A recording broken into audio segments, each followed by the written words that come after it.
మనకు అది సేఫ్టీ అని అనుకుంటాం. కానీ but lot of other revenues are also there. నార్మల్గా ఏమవుతుందంటే మనం చెప్పేది డిఫరెంట్ అసెట్ క్లాసెస్లో కానీ లేకపోతే వేరే ఇన్స్ట్రుమెంట్స్లో పెడితే మనకు డబ్బులు ఎలా వస్తాయి అనేది మేము డిఫరెంట్గా చెప్పడానికి ఇప్పుడు ట్రై చేస్తున్నాం. ఆన్ సండే మార్నింగ్ 10 o'clockకి. So that is first thing. ఒక చిన్న ఫస్ట్ థింగ్ ఏంటంటే అసలు a question to our audience. ఇంత ఈ అంటే మీలో చాలా మంది మ్యూచువల్ ఫండ్స్ గురించి ఎంతమంది ఉన్నారు సార్? కొంచెం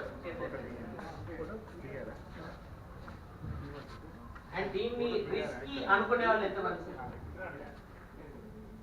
అంటే ఇది రిస్క్, ఇది ఒక వెరీ అంటే చాలా రిస్క్, దీనిలో డబ్బులు పోతాయి అని అనుకునే వాళ్ళు ఎంతమంది ఉన్నారు?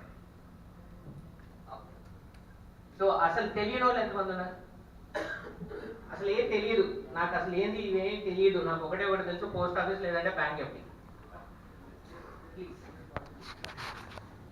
ఓకే, సో దిస్ ఇస్ అంటే నార్మల్గా ఏమంటుందంటే సార్, అంటే మీరు ఒక్కరే కాదు సార్, ఇలాంటి రెస్పాన్సెస్ మాకు చాలా చోట్ల వస్తూ ఉంటాయి. ఎందుకంటే this is a kind of awareness level. అంటే నార్మల్గా ఏంటంటే చాలా మందికి తెలియదు ఇవన్నీ, ఈ ఇన్స్ట్రుమెంట్స్ ఏంటి అనేది కూడా తెలియదు.